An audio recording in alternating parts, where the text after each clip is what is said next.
Wah, deg-degan nih hari ini nih. Deg-degan agak beda nih hawanya kalau di Salma. Oke, apa kabar Ustadz Zul, Ustadz Bilal? Manakah kabarnya hari ini? Alhamdulillah sehat, Mas. Sehat. Alamin. Nah, sekarang Ustadz Bilal masih di Madinah ternyata ya, sama seperti 2 hari lalu latar belakangnya. Alhamdulillah. Oke, nanti kita sama-sama ke sana lagi ya teman-teman semua ya, insya Allah. Oke, Amin. hari ini ada apa teman-teman? Hari ini adalah hari terakhir kita nih di Majelis MTS. Insya Allah hari ini, per hari ini berarti udah sekitar 21 malam ya bersama ya kita ini.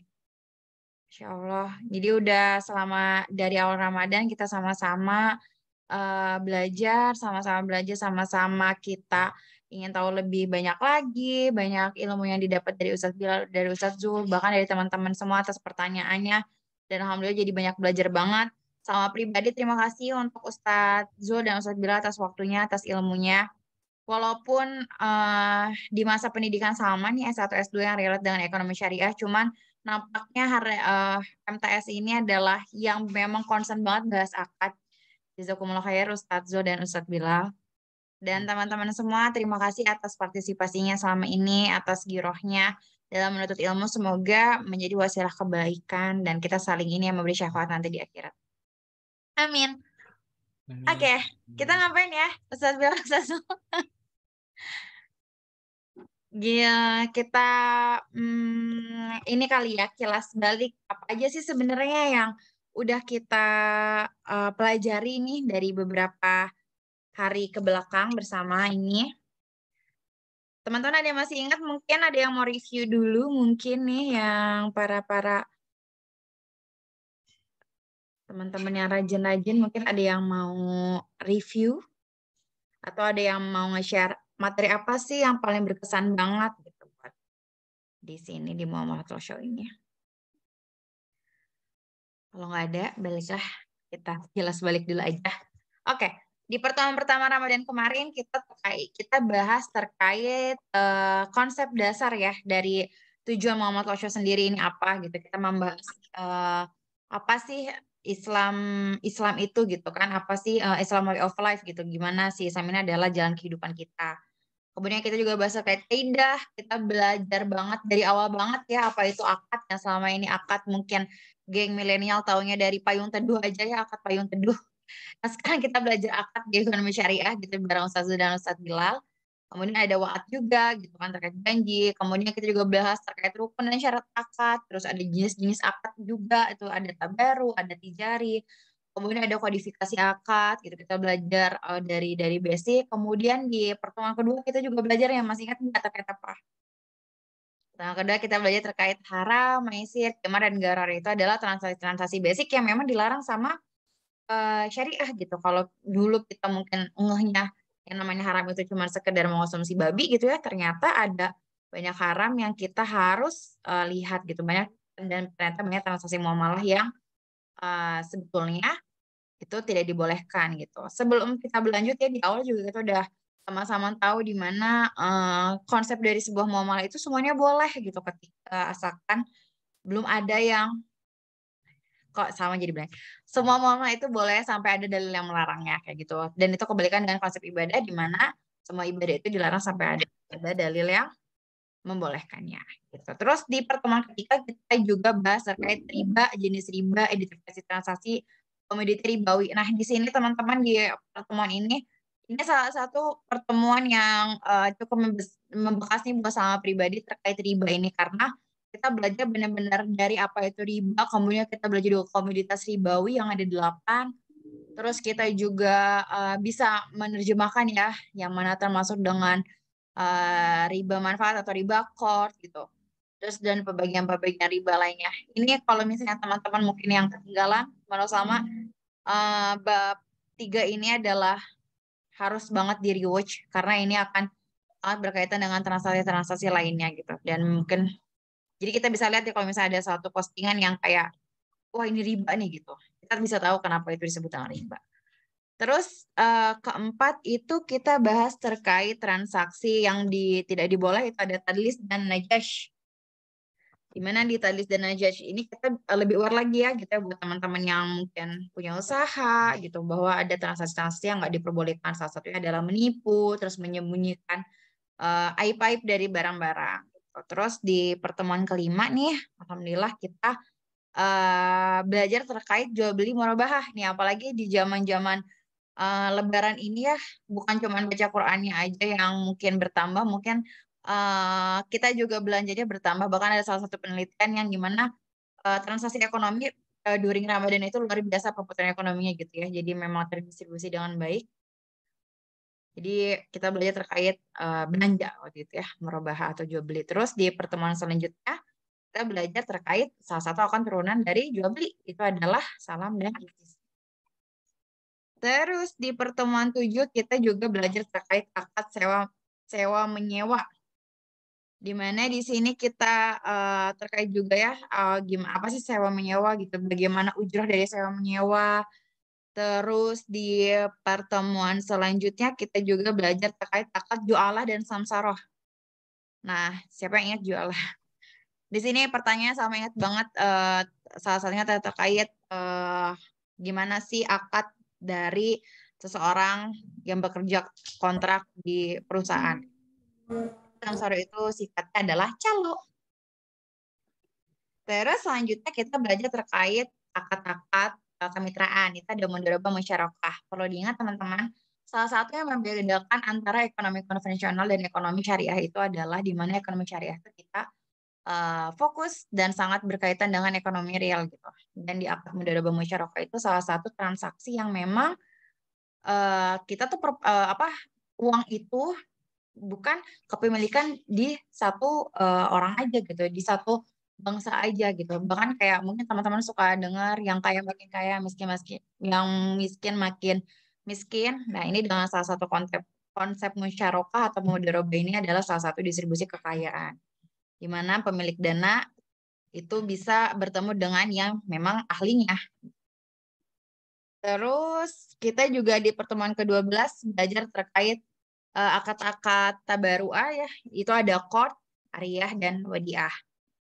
Nanti untuk perbedaannya, teman-teman boleh nih dicek lagi bukletnya atau dicatatnya ataupun dengan di YouTube-nya. Terus pertemuan selanjutnya ada akad kafalah dan akad hawalah. Selanjutnya kita belajar terkait juga dengan akad wakalah dan rahan, di mana akad wakalah ini juga salah satu kalau teman-teman concern mungkin ke salah satu instrumen keuangan, ini akad wakalah ini menjadi akad dasar dari peer-to-peer planning syariah. Jadi teman-teman yang lagi penelitian nih bisa nih memperdalam akad wakalah, dan kita juga belajar terkait akad rahan atau adalah akad gadai menggadai. Terus kita juga belajar terkait akad musyarakah mutanakisah dan musyarakah mutahiyah bitamlik, di mana ini adalah dua akad turunan dari akad musyarakah gitu ya, di mana di akhir masanya itu terjadi perpindahan kepemilikan gitu, baik secara langsung ataupun secara angsur. Itu nanti bisa dibedain atau perbedaannya teman-teman bisa dicek lagi di diktatnya. Terus di 2 pertemuan terakhir kita bicara terkait hibah dan hadiah. Ini dulu sama nggak hadirnya pada saat ini. Teman-teman nanti insya Allah terkait hibah, hadiah gitu dan aplikasinya terhadap lembaga keuangan syariah itu bisa dicek lagi di grup di videonya. Terus yang terakhir yang 2 hari lalu itu adalah terkait gosok dan lukotoh. Gitu judul-judulnya nih, aku bukan review ya, lebih ke penjelasan judul. Alhamdulillah banget ini udah 20 pertemuan kita bersama, udah 20 topik kita bersama. Semoga jangan ditinggalin langsung ya teman-teman, kalau mau review-review boleh. Mungkin itu dulu dari aku. Bila Ustazul ada yang mau ditambahkan dan diluruskan mungkin. Boleh tafadhol. Ya, terima kasih Mas Salma. Bismillahirrahmanirrahim. Assalamualaikum warahmatullahi wabarakatuh. Dan syukranillah, salatan wa salamin ala Rasulillah. Allahumma faqihna fid din wa alimna ta'wil. Rabbi syrah li sadri wa yassir li amri wahlul 'uqdatam min lisani yafqahu qawli. Sebelumnya mungkin sebelum ini ya masuk kepada pembahasan, saya ingin mengungkapkan atau menyampaikan bahwa sebagaimana di pertemuan pertama, muamalah talkshow ini merupakan agenda yang sudah lama saya ingin realisasikan di bulan Ramadan gitu ya. Dari tahun sebelumnya bahkan dengan Mbak Salma waktu itu punya impian gitu, pengen punya apa ya, sarana edukasi buat teman-teman yang ingin belajar terkait dengan fikih muamalah, ya terkait dengan akad-akad syariah. Alhamdulillah pada Ramadan ini baru terrealisasi gitu, dengan kita punya IP address atau sebuah nama yang kita bentuk jadi Muamalah Talkshow atau MTS. Memang di awal itu kita punya agenda selama bulan Ramadan, jadi memang full 30 hari kita rencananya, sehingga kita buat silabus materi apa saja yang kira-kira bisa kita bahas. Tapi yang paling utama memang akad-akad syariah, akad-akad syariah muamalah, khususnya yang selama ini kita lakukan dalam keseharian ataupun akad-akad yang diimplementasikan di lembaga keuangan syariah. Alhamdulillah selama dari 30 hari agenda yang kita canangkan gitu, kemudian ternyata sudah bisa diselesaikan dalam jangka waktu 20 hari saja gitu, dengan penjelasan yang padat, dengan penjelasan yang mungkin waktunya sangat sedikit gitu ya. Minimal 1 hari kita sampaikan 2 akad. 1 hari 2 akad bergantian penjelasan saya dan Ustadz Bilal gitu. Tapi dengan segala ala kulli hal, dengan segala kekurangan gitu, dengan segala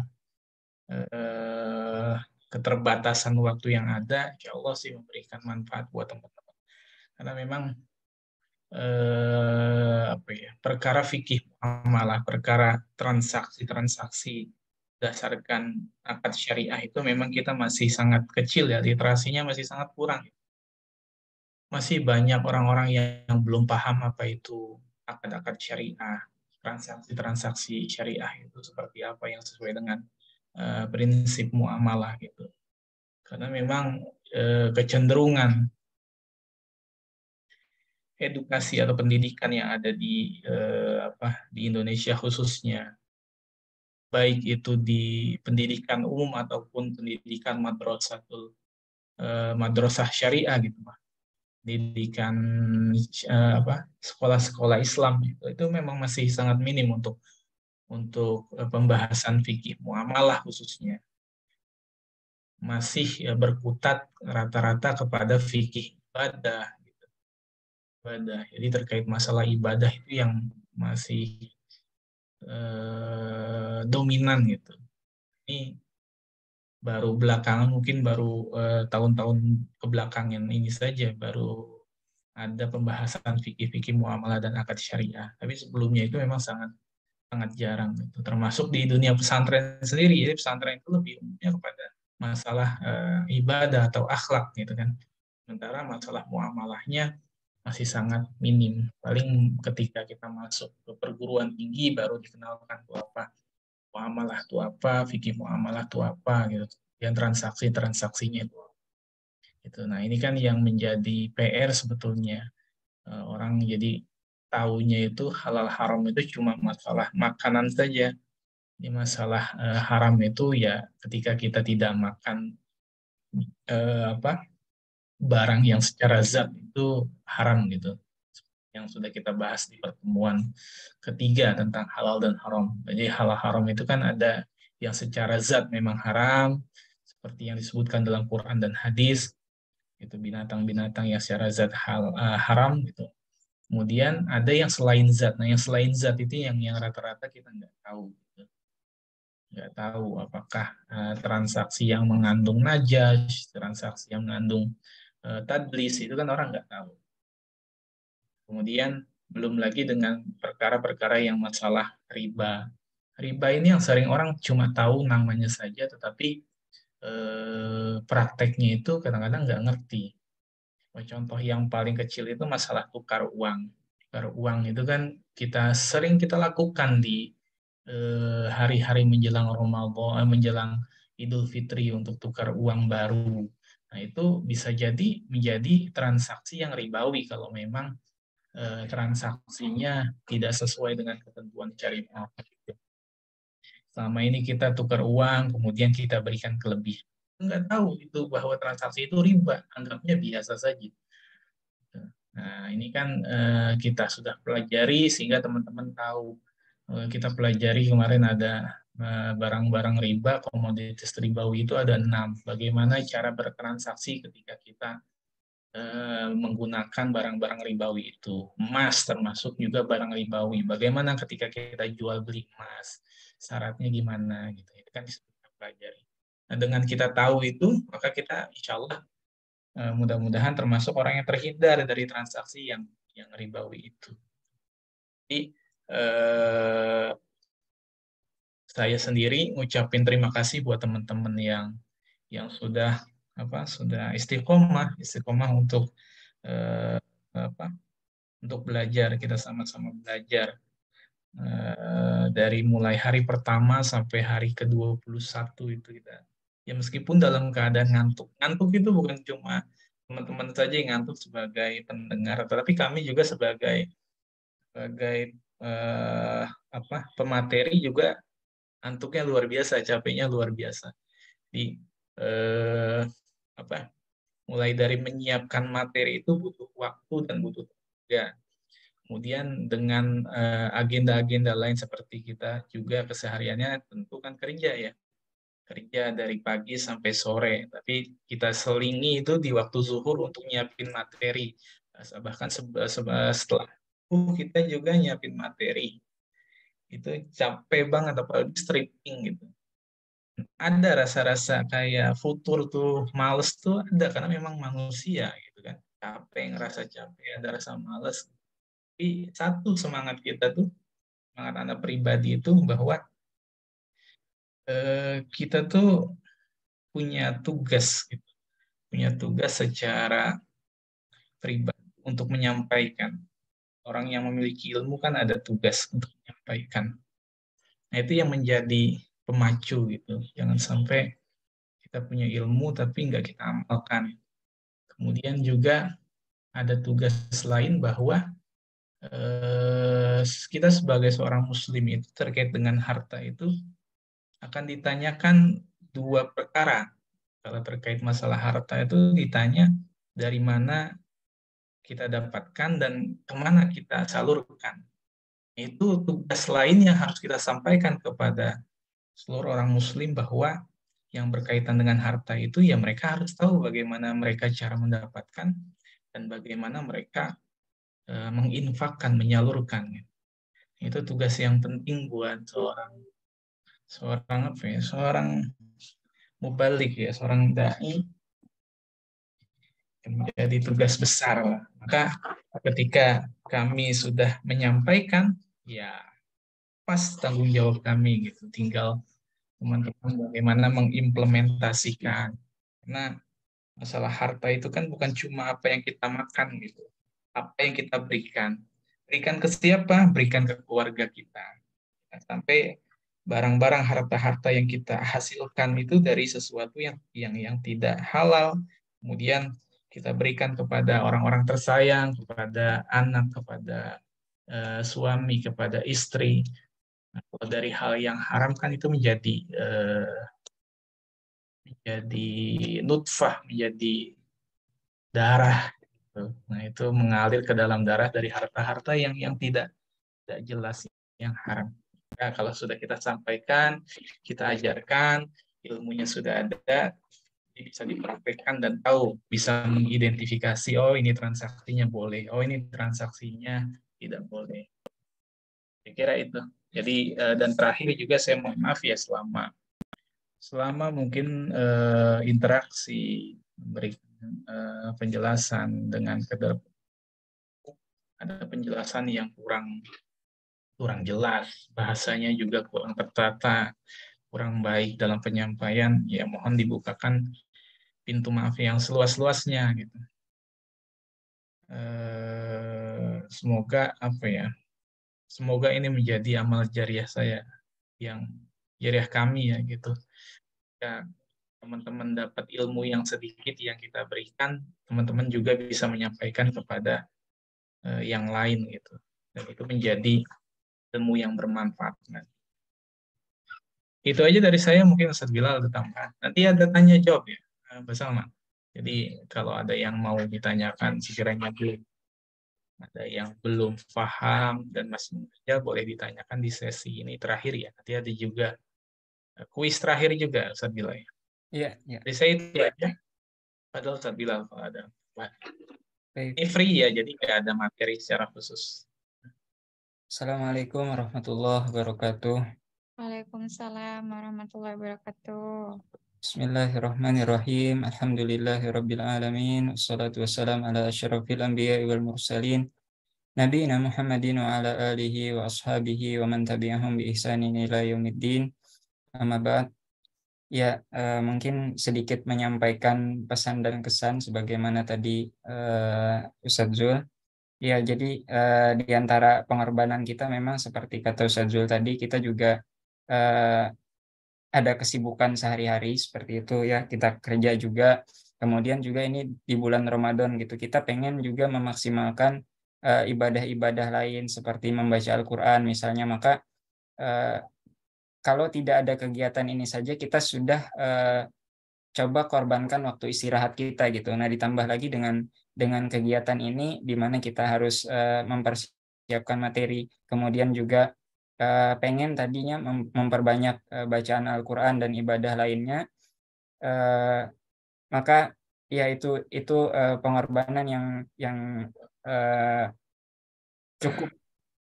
cukup menyita waktu lah gitu buat kita juga.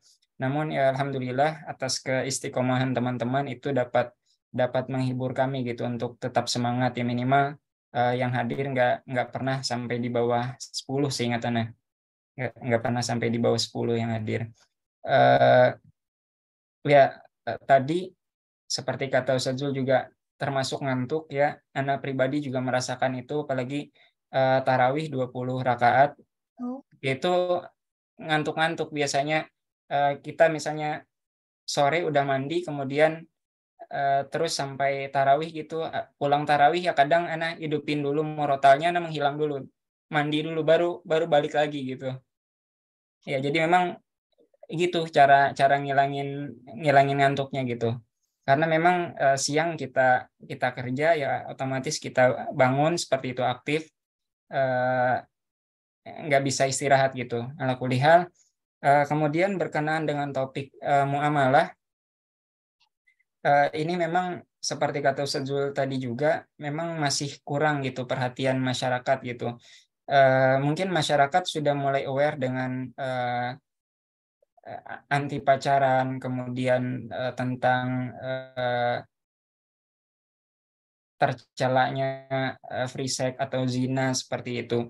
Namun teman-teman belum sadar bahwasanya istilah bunga ya, yang dalam istilah syariahnya itu riba, itu padahal lebih berbahaya gitu dari pandangan syariah ya, sebagaimana kemarin di awal-awal telah kita bahas hadis itu bahwa riba itu terdiri dari 73 pintu, dan yang paling rendah itu adalah seperti berzina dengan orang tua sendiri ya, berhubungan dengan orang tua sendiri ya. Orang tua itu adalah mahram ya, tatkala mahram otomatis tidak sah dinikahi seperti itu, maka tatkala hal itu dilakukan sama saja dengan berzina seperti itu. Itu baru pintu yang terendah. Nah, sebagaimana sabda Rasulullah, apalagi berarti yang pintu ke-72-nya, pintu kelimanya, pintu pertamanya riba bagaimana seperti itu. Nah, makanya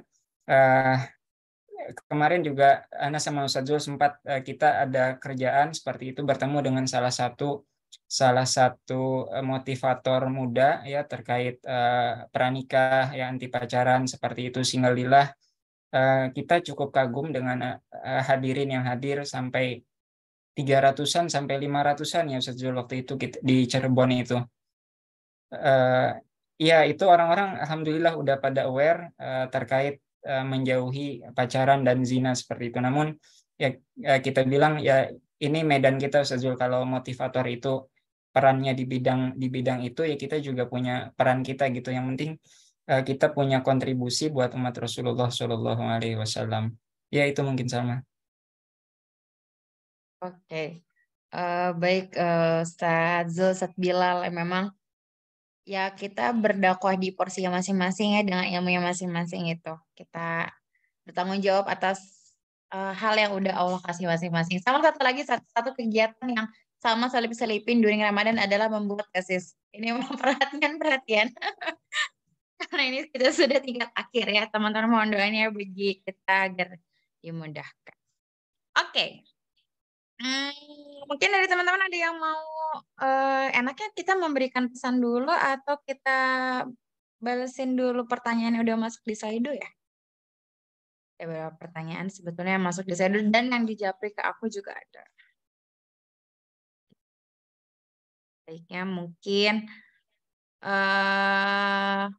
nanya kita itu dulu kali, tanya jawab dulu kali ya Ustaz ya. Dan nanti kita closing. Sebentar ya.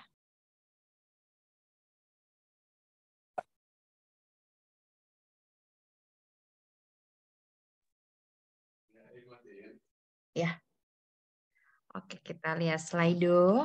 Sebentar teman-teman. Tadi di materi. Oke. Nih, saatnya ada pertanyaannya dari pertanyaan di Slido ini ada satu yang menurut sama mungkin ini bisa dijadikan apa ya, kayak jawaban ini bisa jadi giroh juga nih buat teman-teman nih. Akad-akad yang telah diajarkan kemarin, apakah kedepannya masih bisa berkembang lagi Ustadz? Bagaimana perkembangan akad-akad ini dalam mengikuti perkembangan zaman? Ini pertanyaan yang entah kenapa sama suka sekali dengan pertanyaan ini. Ada yang mau dijawab nih Ustadz Zul, Ustadz Bilal? Slido-nya ditampilin dong, nggak ditampilin. Oh gitu.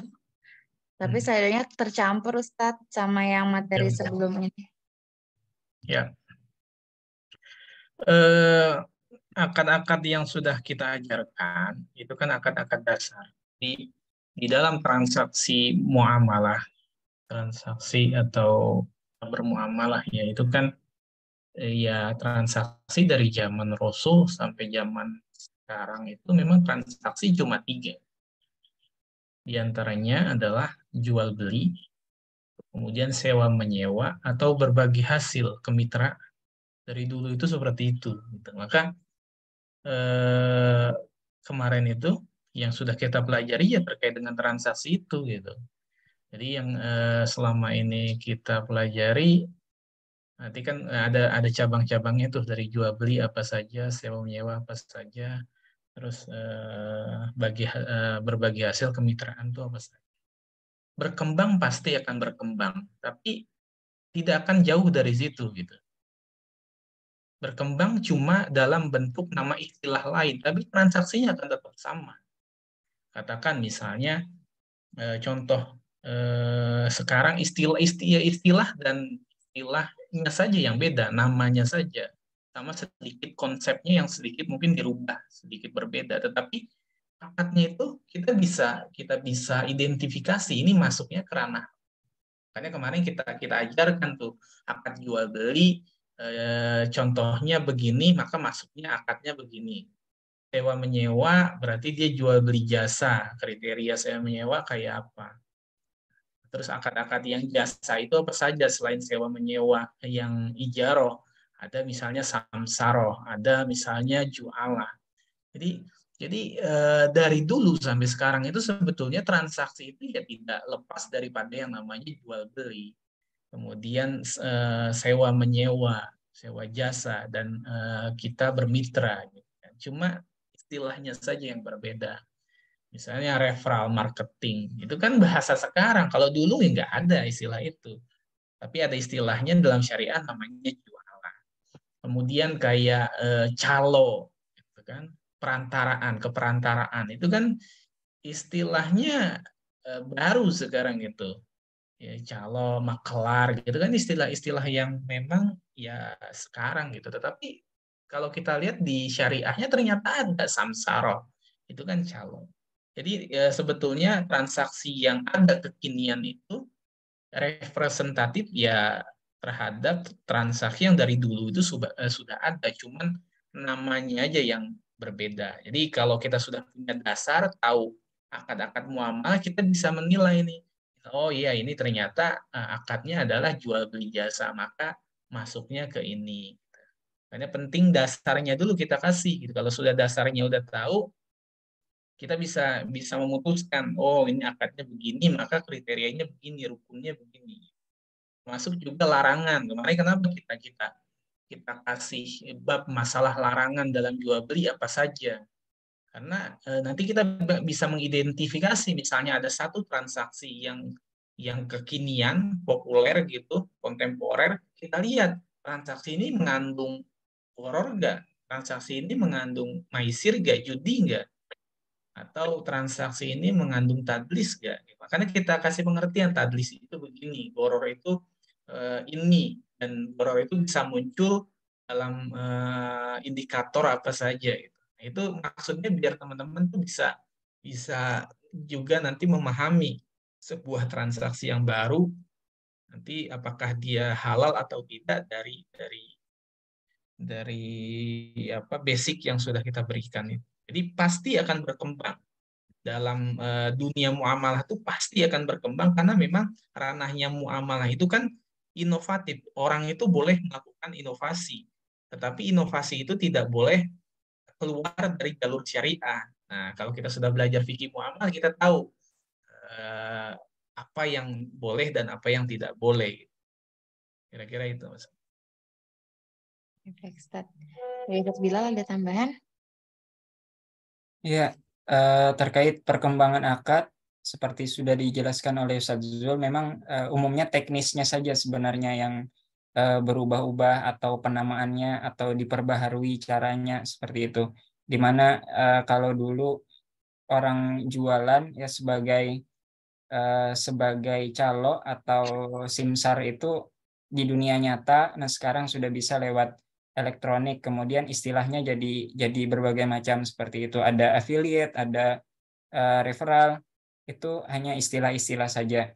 Namun dari sisi akad sendiri, ada akad-akad yang awalnya kalau kita pelajari di kitab-kitab fikih klasik, ya itu hanya terdiri dari akad-akad secara terpisah seperti itu. Misalnya kafalah, wakalah, hawalah secara terpisah dengan ijaroh seperti itu. Namun kemudian muncul sekarang multi akad penggabungan akad. Nah, seperti hawalah bil ujroh, wakalah bil ujroh, kafalah bil ujroh, dan lain sebagainya. Termasuk juga musyarakah mutanakisoh, musyarakah muntahiyah bitamlik, ijarah muntahiyah bitamlik, seperti itu. Di mana ada musyarakah dulu, kemudian di belakang nanti ada jual beli atau hibah, ada ijarah di awal, kemudian di belakangnya ada jual beli atau hibah seperti itu. Jadi ada yang memang teknisnya saja lebih baru menjadi kontemporer, dengan istilahnya juga menjadi baru. Ada yang memang akadnya digabung-gabung, yang sebelumnya terpisah jadi digabung-gabung, kemudian memunculkan skema-skema baru. Demikian sama. Baik. Terima kasih Ustaz Bilal dan Ustaz Zul. Mungkin kalau aku boleh nambahin lebih ke medianya ya yang akan beragam gitu ya. Kalau transaksinya sebenarnya atau akadnya ya itu aja. Ustaz ini menyambung, saya pernah ada yang nanya ke sama saya secara pribadi. Dia pernah dengar gitu dia pernah dengar dan baca katanya tidak boleh menggabungkan antara dua akad yang dimana yang nggak boleh digabungin utamanya antara tabarur dan tijari, Ustaz. Nah itu sedangkan di akad-akad temporer kan kita banyak ya akad-akad yang eh, kayak dari namanya disambung gitu, Ustaz. Nah itu gimana, Ustaz? Ya, ini kayaknya sudah pernah kita jelaskan juga dalam materi yang lalu itu ya, bahwa memang ada akad-akad yang dilarang untuk digabung menjadi satu, ada yang akad-akad memang dibolehkan itu secara syariah memang selama tidak bertentangan antara akad yang digabungkan itu dengan syarat, dengan tujuan akad itu atau maqasidus syariah. Ada beberapa akad waktu itu kita sampaikan berdasarkan hadis bahwa la yahillu bai'un wa salafun. Jadi ada sebuah akad yang tidak boleh dijadikan satu, seperti ada akad pinjam meminjam dengan akad jual beli. Itu dilarang, nggak boleh dijadikan satu. Tapi ada juga akad yang boleh digabung selama memang dia tidak bertentangan antara akad yang satu dengan akad yang lain. Dan kalau kita lihat sekarang banyak produk-produk akad itu yang digabungkan gitu. Termasuk kayak akad musyarakah mutanaqisah itu kan akad gabungan. Ada beberapa akad menjadi satu dan akad itu tidak bertentangan satu sama lain. Gitu. Selama memang tidak bertentangan dan memiliki maslahah bagi para pihak yang berakad, yaitu tidak masalah gitu. Karena memang selama tidak ada dalil dalam hal muamalah, kaidah dasarnya itu diperbolehkan selama tidak ada dalil yang melarang. Banyak sekarang akad-akad yang digabungkan jadi satu atau yang kita sebut sebagai al-uqud al-murakkabah.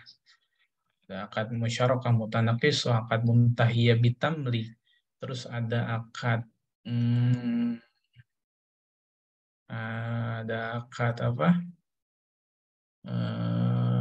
Akad al-ijarah al-mausuf bizimmah gitu, IMFZ. Itu kan akad-akad murakkabah. Ini nggak masalah. Karena memang tujuannya tidak bertentangan antara akad satu dengan akad yang lain, kecuali memang akad yang secara hadis itu dilarang. Nah, bagaimana terkait dengan yaitu kalau yang dimaksud dalam hadis ada dua akad dalam satu transaksi itu, pengertian lainnya adalah kayak yang sebelumnya kita jelaskan, misalnya tidak memutuskan satu transaksi itu cara pembayarannya melalui tunai atau kredit, kan disebut sebagai dua akad dalam satu transaksi. Itu maksud hadis itu seperti itu. Jadi kalau misalnya larangan ada dua akad dalam satu transaksi itu maksudnya tidak memutuskan apakah dia mau membeli secara tunai atau secara kredit. Jadi digantungkan. Nah, itu yang maksud dalam hadis bai'ataini fi bai'atin gitu. Saya kira itu sama. Ustaz Zul. Nah, sebelum kan ask question, apa dari Ustaz bilang mau menambahkan? Cukup sama. Oke, baik. Untuk teman-teman mungkin Indonesia juga udah punya Majelis Ulama Indonesia ya, Ustaz ya, dengan fatwa DSN MUI-nya gitu. Dan insya Allah itu sudah berdasarkan ijtihad ulama. Ya, Yang misalnya setiap negara itu memiliki dewan fatwa. Memiliki dewan fatwa yang memang di dalamnya itu tidak cuma ulama saja yang mengerti terkait fikih muamalah, tapi ada visi yang memang mereka memiliki kapasitas keilmuan di bidangnya masing-masing. Jadi satu fatwa itu tidak cuma isinya terkait dengan landasan dalil saja, tapi memang bagaimana dilihat dari sosio yang lain, sosiologi, sosioekonomi, kan butuh orang yang paham ekonomi, ada orang yang butuh mengerti sosiologi masyarakat. Nah itu berdasarkan itu penjelasan-penjelasan ilmuwan-ilmuwan yang tergabung dalam ulama yang ada di DSN itu melahirkan sebuah fatwa. Di fatwa, katakan satu fatwa yang ada di perbankan itu kan nggak cuma hasil kerja keras dari ulama yang mengerti fikih muamalah, tapi dibutuhkan penjelasan dari para ekonom. Maka muncullah fatwa. Maka setiap negara itu kadang-kadang antara fatwa yang ada di negaranya dengan negara lain bisa jadi berbeda, karena ya itu tadi, fatwa itu nggak cuma melihat dari sisi fikih muamalahnya, sosiologi masyarakatnya, lingkungan itu kan mempengaruhi. Itu makanya itulah fikih itu berkembang dan sesuai dengan kondisi pada saat itu. Bisa jadi di Indonesia itu satu hukum itu tidak diperkenankan, tapi di tempat lain diperkenankan. Contohnya misalnya transaksi tawaruk. Tawaruk itu kan ada istilah larangan bai'ul ainah gitu. Jadi jual beli ainah. Itu di Indonesia nggak boleh inah. Tapi di Malaysia dibolehkan karena memang Malaysia itu melihat ada maslahah lain gitu. Jadi bisa jadi berbeda tergantung dari mufti yang memberikan fatwa itu. Oke. Mungkin terima kasih Ustaz Zuhar atas jawabannya. Afwan, baru boleh. ingat terkait dengan multi akad, itu DSN MUI ya, di antara upaya DSN MUI agar multi akad tadi, di mana akad tabaru dikombinasikan dengan akad tijari agar tidak terjadi hilah ya atau akal-akalan terhadap riba. Biasanya DSN MUI itu ada menyatakan di dalam fatwa itu tidak boleh adanya ta'aluk, keterkaitan ya antara misalnya ada qard di situ, ada qard, kemudian ada ujroh. Ya, ada pinjaman, kemudian ada ujroh, ada biaya jasa di situ. Nah, biasanya DSN MUI melalui fatwa-fatwanya menyebutkan agar biaya yang ditetapkan atas sesuatu itu tidak boleh terkait dengan nominal dari pinjamannya, dari qardnya, dari hutangnya. Kalau misalnya qardnya dalam hal misalnya wakalah bil ujroh, ya perwakilan dengan imbalan. Nah, di sisi lain ada qard misalnya. Nah, itu tidak boleh ada keterkaitan. Misalnya hutang piutangnya 10 juta, kemudian ujrohnya ditentukan sekian persen dari nilai hutang tadi, seperti itu. Kemudian misalnya akad kafalah bil ujroh, penjaminan. Nah, ujroh untuk kafalahnya juga tidak boleh terkait dengan di sisi lain yang adanya qard, seperti itu, adanya pemberian qard. Itu tidak boleh ada keterkaitan. Jadi ya ditetapkan dengan nominal tertentu gitu. Ujroh kafalahnya atau ujroh wakalahnya atau ujroh hawalahnya itu siasat DSN MUI ditentukan dengan nominal seperti itu agar tidak mengacu pada jumlah uang yang diberikan hutangan seperti itu. Allahu a'lam. Oke, baik gitu ya. Jadi ada salah satu usul ta'aluk ya biasanya di dalam fatwa. Oke, kita ke next question. Mungkinnya Ustaz Bila ini ada dari Mas Abdurrahim nih udah raise hand, boleh? Pertanyaannya silahkan disampaikan. Halo, Assalamualaikum Ustaz. Waalaikumsalam. Ini izin sih bertanya, ada beberapa pertanyaan sih mungkin Ustaz ya. Yang pertama ini terkait kalau di LKS itu kan ada beberapa produk tabungan yang ada undiannya ya. Ya, jadi sedikit-sedikit seperti MyShare gitu, tapi misalkan ada hadiahnya tapi diundi gitu. Misalkan satu kelompok, misalkan satu event itu 100 orang. Misalkan harus nabung 100 juta, nanti dapat hadiah, tapi hadiahnya bervariatif gitu. Mulai dari yang mungkin yang bagus sampai yang, tapi semua anggota itu kalau yang itu ikutan dapat hadiah semua gitu. Mungkin hadiah yang terendah sama yang tertinggi. Nah, dari tinjauan syariahnya seperti apa sih Ustadz? Itu yang pertama. Di LKS kan banyak yang produk-produk tabungan yang berhadiah gitu. Tapi si dananya sih tidak berkurang, tapi dia ada tambahannya gitu. Nah, yang kedua, kalau dari segi akad mudharabah sama ijarah ini terkait beberapa hal yang mungkin kita kadang sering sekarang kita lihat fenomenanya bayar dengan ikhlas, bayar dengan gratis kan gitu. Secara tinjauan syariahnya, karena kan kalau misalkan bayar dengan gratis, ikhlas gitu, kadang harganya kan kita belum tahu Ustadz gitu. Jadi apakah kita bayarnya 1.000, 2.000 atau 10.000 kan gitu. Nah itu secara prinsip syariahnya diperkenankan nggak?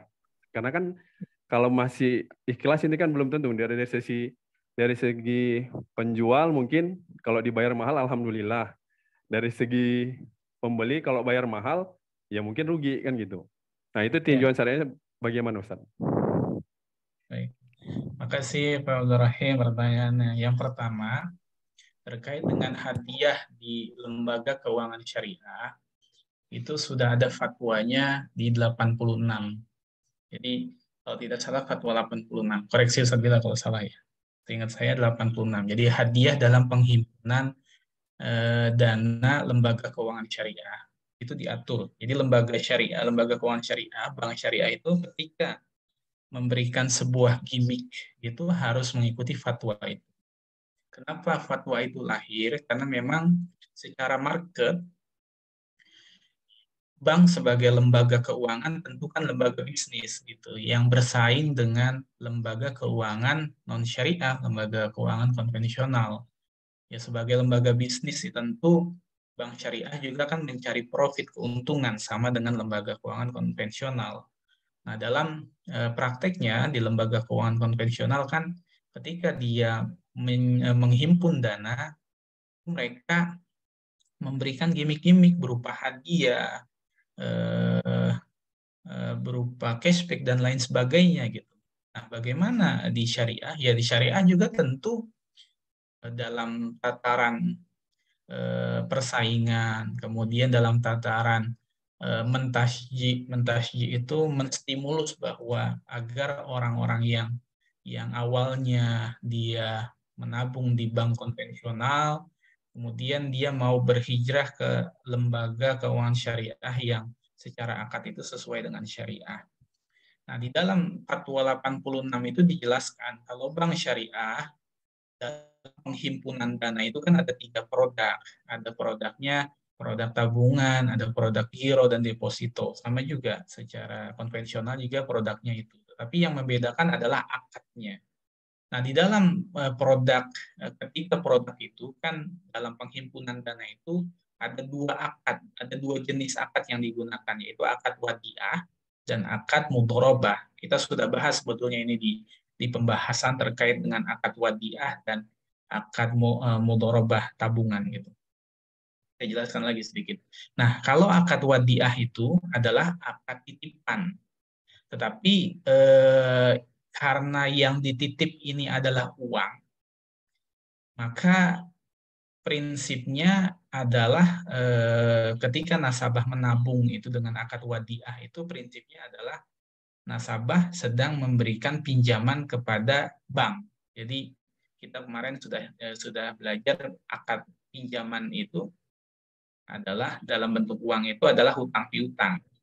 Jadi ada perpindahan kepemilikan.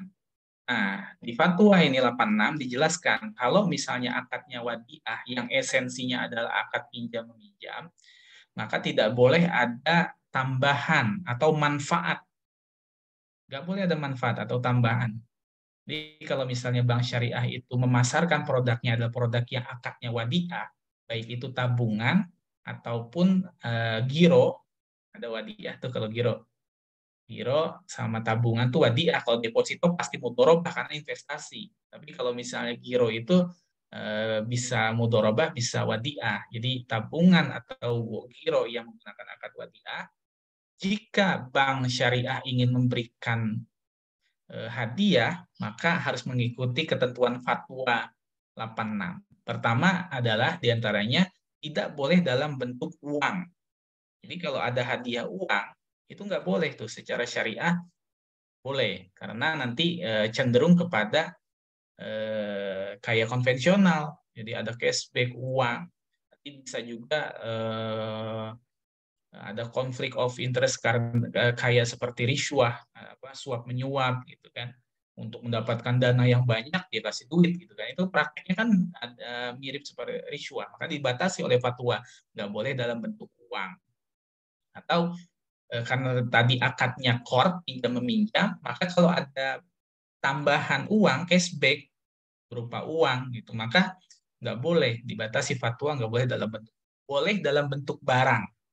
Jadi kalau misalnya tabungan wadiah boleh ada apa sih namanya, hadiah dalam bentuk barang boleh. Tapi selanjutnya di nomor selanjutnya ketentuan kalau akadnya wadiah, hadiah itu tidak boleh diberikan setelah akad. Jadi harus sebelum akad tuh. Kenapa? Kalau misalnya setelah akad, berarti sudah terjadi akad qard di situ. Akad wadiah yang esensinya qard. Nah, kenapa tidak boleh setelah akad? Ya karena ada hadis lain bahwa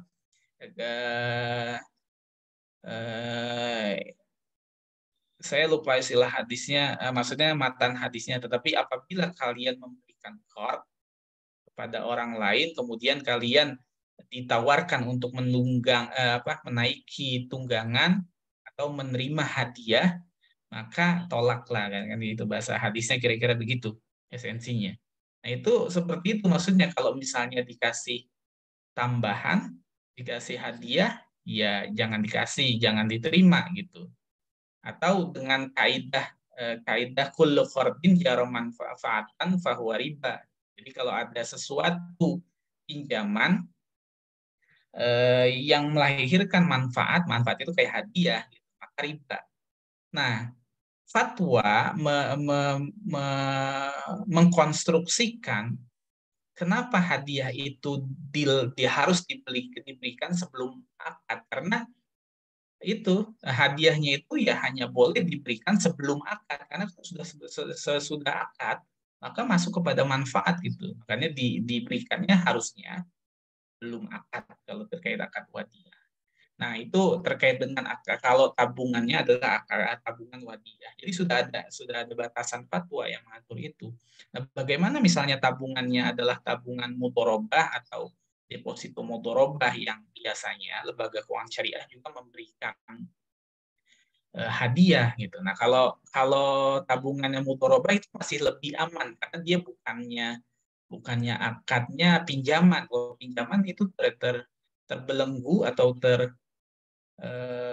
terbatasi gitu dengan adanya itu kaidah dan hadis kullu qardin jara naf'an fahuwa riba. Nah, kalau mudharabah lebih aman karena memang hadiah itu adalah bisa jadi sebagai bentuk apa sih, imbal hasil yang diberikan di muka.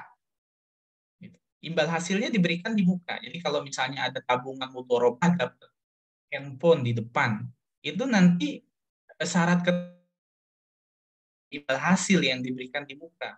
Misalnya hadiah ini bisa didapatkan dengan menghold dana selama 1 tahun.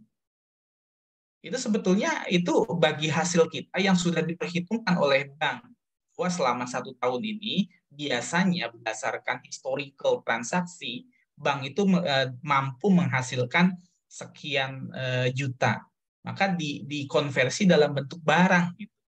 Karena biasanya kalau misalnya itu pasti ada ketentuan bank itu, nasabah itu nggak boleh mengambil dana. Nah, kalau dia ternyata mengambil dana, hadiah ini harus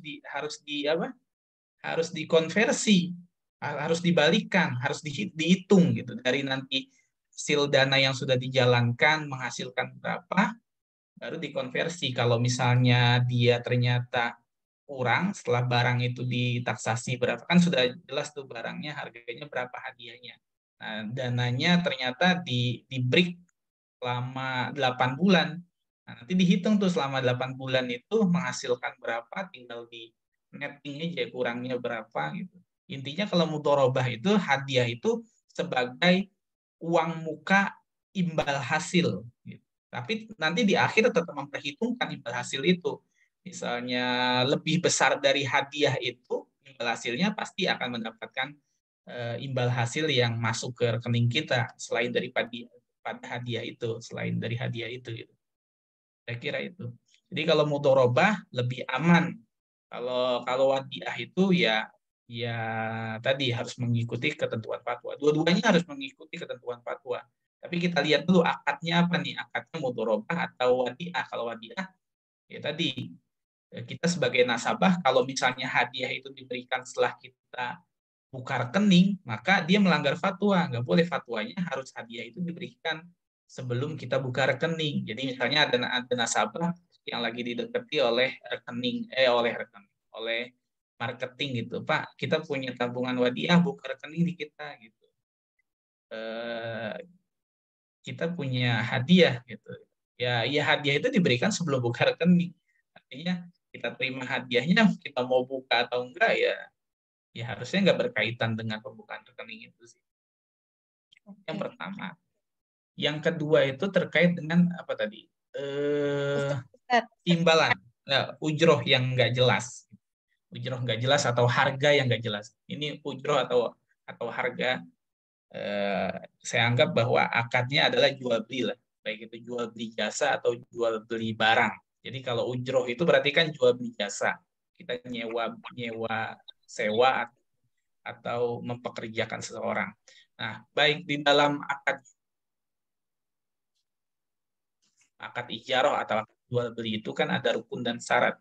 Kemarin kita sudah jelaskan bahwa rukun di dalam akad jual beli atau akad sewa menyewa ijarah itu ada 3. Yang pertama akidain, pihak yang berakad. Yang kedua adalah maqud alaih.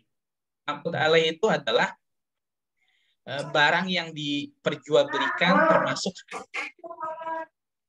Nah, dalam hal harga itu kan harus jelas. Jadi ketentuan rukun terkait dengan harga itu tidak boleh tidak jelas, harus jelas.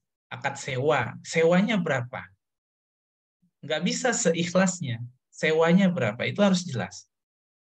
Atau jual beli, harganya berapa saya beli, harganya berapa kamu jual, itu harus jelas. Jadi kalau misalnya nggak jelas, itu termasuk kategori goror. Kemarin kita sudah jelaskan bahwa goror itu bisa muncul dari 4 indikator. Pertama, ketidakjelasan kualitas. Jadi kualitas barang yang kita jual itu ternyata nggak jelas, apa KW apa ori. Kalau nggak dijelaskan itu bisa muncul goror. Atau dari segi kuantitas, jumlahnya berapa nggak jelas, yang dijual jumlahnya berapa nggak jelas. Nah, itu bisa goror. Termasuk juga harganya nggak jelas. Nah, itu goror. Contohnya tadi saya jelaskan bahwa ada larangan hadis Nabi bahwa tidak boleh ada 2 harga dalam satu transaksi atau 2 akad dalam satu transaksi. Itu maksudnya adalah ketidakjelasan harga. Jadi ada orang jual, nih kalau saya jual jam, kalau cash harganya 3 juta, kalau misalnya kredit harganya 6 juta. Kemudian pembeli cuma bilang, oke, saya beli, tanpa dia menentukan cara pembayaran cash atau kredit gitu. Nah, itu ada goror di situ. Itu yang dilarang. Harusnya dia menentukan, oke, saya beli secara cash, harganya 3 juta. Berarti itu tidak termasuk yang dilarang dalam hadis ada 2 harga dalam satu transaksi. Nah, contoh tadi juga sama. Misalnya kata penjual atau pihak yang memberikan sewa cuma bilang ya udah bayar seikhlasnya. Nah, itu masuk kategori goror. Gitu. Kategori goror kalau memang dia termasuk akadnya adalah jual beli atau sewa menyewa. Jadi secara rukun tidak terpenuhi terkait dengan harga atau ujroh. Harga atau ujroh itu harus jelas, tidak boleh dia dikembalikan kepada seikhlasnya. Nah, kalau bicara seikhlasnya itu akadnya udah bukan akad ijari harusnya. Akadnya adalah akad tabaruat, akadnya sosial. Nah, ini harus jelas juga. Nah, ini akadnya sosial atau bisnis nih gitu. Kalau bahasanya seikhlasnya berarti itu harusnya akadnya ya tabaruat gitu, tolong menolong, tetapi dia mengharapkan imbalan gitu aja. Kalau asalnya tabaruat terus dia mengharapkan imbalan, ya sebetulnya itu kepada ranahnya altoya atau hadiah. Jadi berapapun yang kita beri ya harusnya dia terima, nggak ada protes gitu. Jadi dia menolong lillah, bukan lillah, ya menolong lillah, niatnya tabaruat menolong, kemudian kita memberikan hadiah secara cuma-cuma gitu aja. Jadi kalau akadnya jual beli masuk rumput di jari, jual beli atau sewa harusnya jelas. Tapi kalau tidak jelas seperti tadi bahasanya sukarela, ya harusnya tahu nih. Ya kita berikan hadiah saja. Hadiah itu tidak terikat. Tidak wajib berapa jumlahnya, tergantung dari orang yang menghadiahkan berapa saja. Boleh kalau akadnya hadiah saja.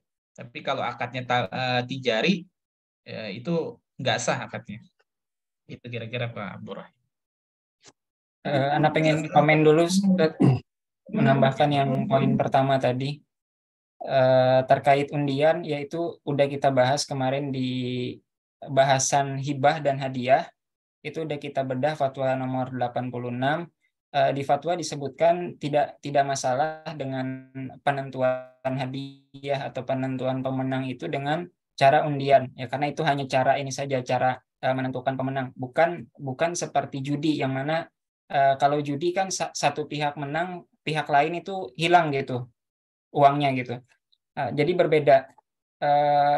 Kayak dalam hal misalnya contoh, ada jalan sehat, kemudian dibagikan kupon tiket undian seperti itu, tanpa peserta diminta beli tiketnya. Peserta tidak diminta beli tiketnya, jadi semua yang ikut jalan sehat diberikan kupon cuma-cuma. Kemudian nanti di akhir setelah finish, peserta jalan sehatnya diundi. Nah, kemudian ada beberapa yang akhirnya dapat hadiah. Nah, itu tidak ada masalah dengan sistem undian seperti itu. Namun jika ada pembayaran, jadi diminta beli misalnya kuponnya atau tiketnya itu, kemudian diundi, akhirnya yang dapat undian ya dapat hadiah, yang tidak dapat ya rugi uangnya tadi untuk beli tiket. Nah, yang seperti itu yang terlarang. Jadi bukan di undiannya itu saja, tapi karena tadi dia beli tiket gitu untuk undian itu. Allahu a'lam. Oke. Sebelum kita ke next question, Ustaz Zulsat Bilal sama izin mau melanjutkan pertanyaan dari Pak Abdurrahim. Kalau misalnya konteksnya kita sebagai lembaga keuangan syariah, kemudian dalam memberikan hadiah tersebut gitu ya, saat kita punya nih yang tadi disampaikan sama Pak Abdurrahim, ada minimal nasabah dengan 100 juta itu gitu. Itu dengan cara kita menetapkan standar cuma nasabah 100 juta aja nih yang bisa kita kasih hadiah, itu boleh atau tidak saat di dua keadaan tabungan baik wadiah ataupun mudharabah? Ya, kalau mudharabah itu tidak masalah kan tadi. Kemudian kalau misalnya wadiah itu, ya sebetulnya kalau dikaitkan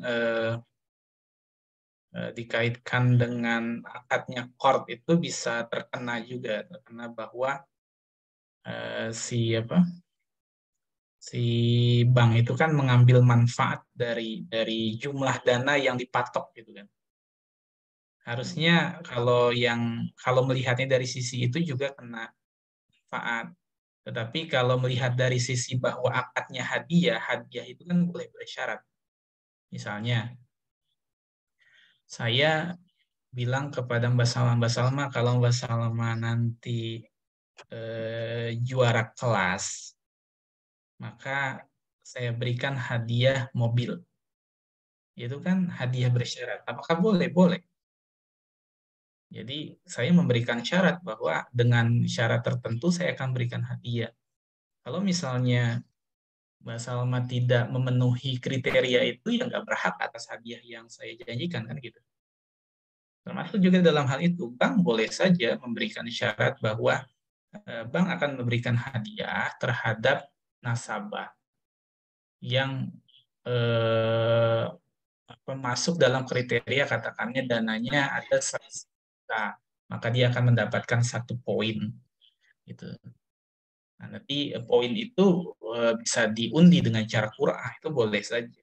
Jadi ngelihat dari sisi mananya nih. Kalau ditanya dari sisi apakah itu termasuk manfaat, ya berdasarkan kalau kita kaitkan dengan kaidah tadi, kaidah kullu qardin jara naf'an fahuwa riba, ya bisa terkena karena bank itu betulnya dia mendapatkan manfaat dari jumlah dana yang di hold. Gitu. Kemudian dia bisa putarkan. Bisa terkena kalau kita kaitkannya itu. Gitu. Tapi kalau kaitkannya adalah ini konteksnya hadiah, itu hal yang tadi seperti saya contohkan dalam pemberian hadiah kepada seseorang dengan syarat. Gitu. Oke. Dari Mas Abdurrahim ada yang mau ditanyakan kembali mungkin sebelum kita berganti topik? Sebenarnya banyak, Bu. Cuma nanti takut yang lain. Oke, kita gantian dulu kali ya. Masih banyak. Karena banyak akad juga kan kayak itu Ustaz, akad bayi juga kan ada banyak ya kan gitu. Karena kemarin dari awal sampai dengan terakhir kan baru sebagian aja sih sebenarnya kan gitu. Karena akad bayi juga banyak turunannya kan gitu. Kalau nggak salah sih ada 14 apa 16 ya ada turunannya gitu. Jadi terus ya banyak sih kayak bayi Ina juga kan itu kan kita nggak bahas ya Ustaz ya kemarin ya. Iya, Bayi-Ina sekilas saja kita. Bayi-Ina juga kita baru sekilas saja. Karena kan Bayi-Ina kan yang bahasa jadi kalau bahasa di kitanya kan kayak ngejual tapi nanti balik lagi dibeli gitu. Kita beli lagi.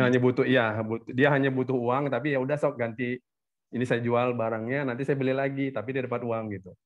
Jadi kayak apa nih yang kayak itu yang kayak najas kayak gitu ya Ustaz ya. Iya.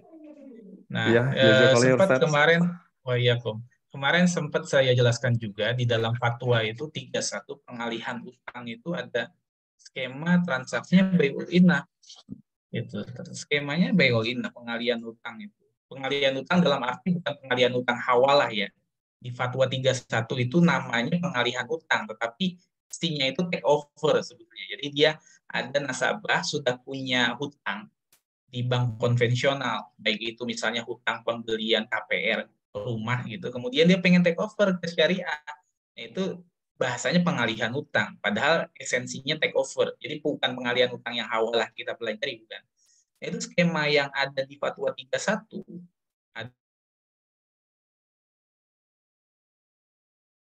Zul suaranya hilang ya?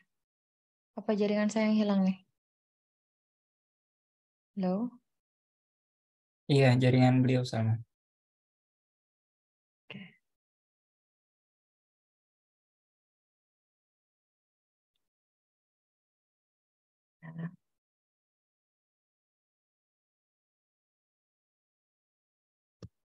Jaringannya hilang.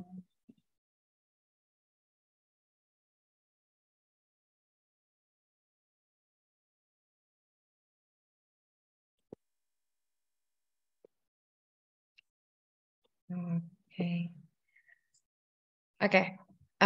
Sambil nunggu Ustaz Zul mungkin Sabila mau ngejelasin dikit terkait Bayi-Ina mungkin? Tadi pertanyaan terakhir itu ya.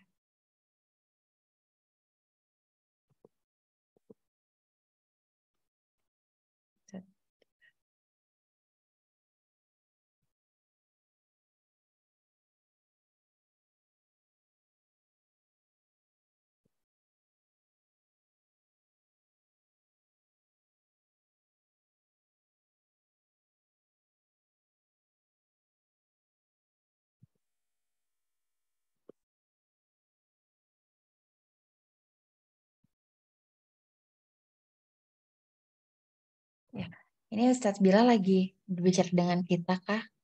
Kalau berbicara termute. Afwan, masih mute ternyata. Oke.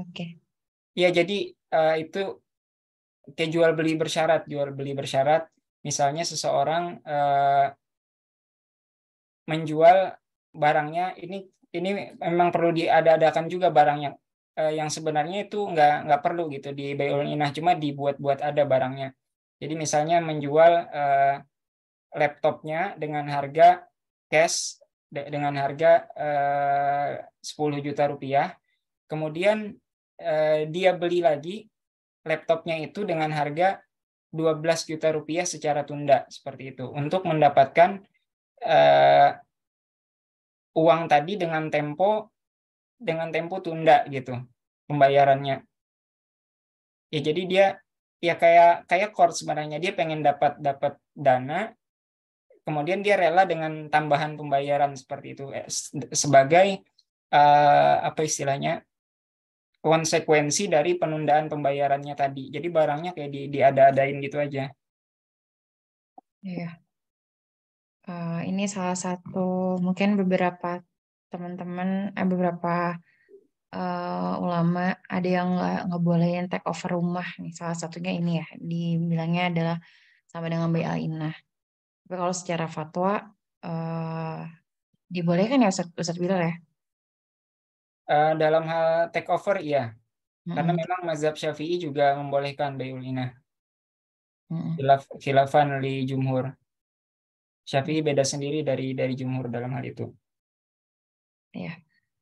Itu Mas Abdurrahim kalau misalnya nanti ada terkait isu-isu praktik bisa langsung ditaruh di grup. Biasanya nanti Ustaz Zul akan jawab di LinkedIn biasanya beliau ini. Jadi saya suka nanya, nanti tiba-tiba jawabnya di LinkedIn. Sama ada satu lagi nih Mbak Salma, terkait personal financing ya, yang sekarang lagi marak, yang KTA ya, KTA Syariah, termasuk di Al-Hijrah kan yang alami. Nah itu secara fatwanya kan ada fatwanya ya Ustadz ya. Apakah kan ada beberapa sekarang banyak yang KTA itu melebihi dari plafon 20 juta, dan ada beberapa juga yang KTA tapi dia ada akad jaminannya gitu. Itu seperti apa Ustadz bilang? Wallahu a'lam, Anda belum menguasai untuk akad personal financing. Itu termasuk akad baru juga soalnya. Iya, kalau ini akadnya akad tawaruk ya namanya Ustadz ya? Iya, tawaruk. Nah. Tawaruk ya, istilah lain ya, inah juga sih itu.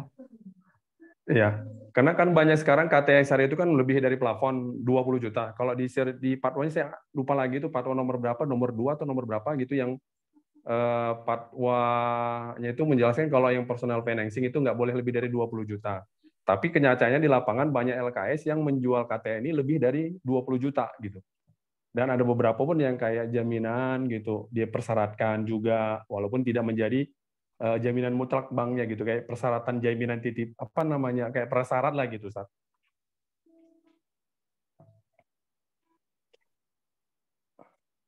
Ya, saya tadi hilang jaringan ya.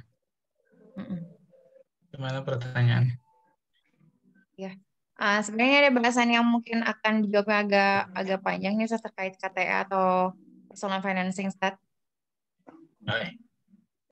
Personal financing itu ada fatwanya. Kalau tidak salah di sekitar fatwa 140-an lah itu personal financing. Jadi memang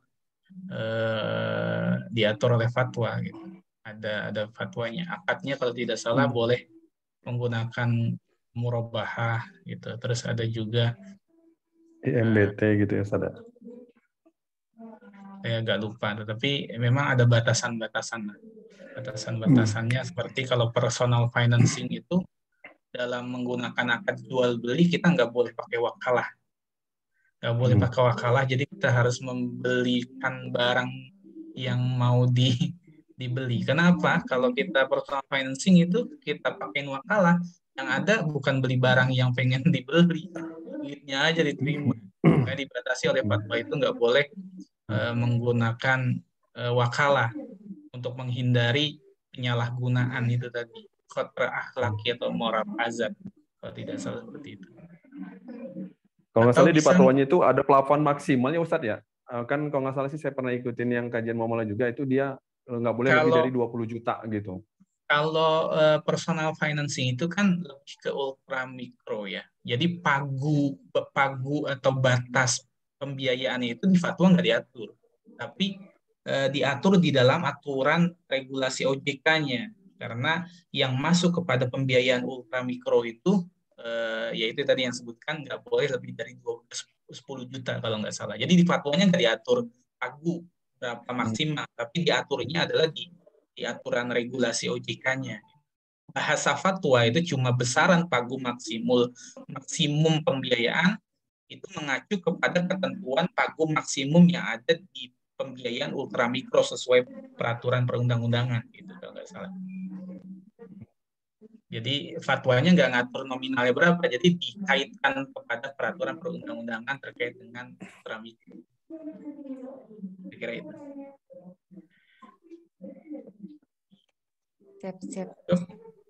Mungkin ini Ustaz ada satu pertanyaan lagi Ustaz terakhir nih. Mungkin penjelasan singkatnya dari Mas Holili Azu. Assalamualaikum, izin tanya, saya masih bingung nih perbedaan antara riba nasiah dan riba yad. Mohon penjelasannya, Ustaz. Ya, riba nasiah dan riba yad itu memang para ulama itu terjadi ikhtilaf terkait dengan jenis-jenis riba. Ada yang mengatakan riba itu cuma dua, riba qard dan riba buyu. Ada yang membagi bahwa riba qard itu terbagi menjadi riba utang piutang itu terbagi menjadi dua, riba qard dan riba jahiliyah. Kemudian riba buyu itu dibagi menjadi riba fadl dan riba nasiah. Bedanya apa riba apa nih tadi? Riba apa, Mbak? Yad dan riba nasiah. Riba yad dan riba nasiah. Kalau riba nasiah itu kan pertukaran antara dua komoditi ribawi yang sejenis tetapi ada penundaan. Misalnya sejenis dan satu ilat tetapi ada penundaan dalam jual beli. Misalnya gandum ditukar dengan beras rojo lele ditukar dengan beras Cianjur. Itu kan satu jenis tuh. Satu jenis dan satu ilat, satu klaster. Harusnya dilakukan secara langsung dan tidak boleh takarannya sama dan dilakukan secara langsung. Kalau ada penundaan itu riba nasiah. Itu ada penundaan waktu gitu, itu riba nasiah. Nah, kalau riba yad itu sebetulnya jumhur itu jumhur itu kalau Anda melihat kalau misalnya dia itu masuknya riba yad juga. Jadi kalau dibilang riba nasiah riba yad, ya itu sebetulnya sama. Kalau menurut saya itu sama. Itu riba yad karena ada penundaan itu. Penundaan karena yang satu diberikan, yang satu dipegang. Yad itu kan tangan. Nah, itu riba nasiah gitu. Tapi kalau misalnya itu terhadap barang yang ribawi saja.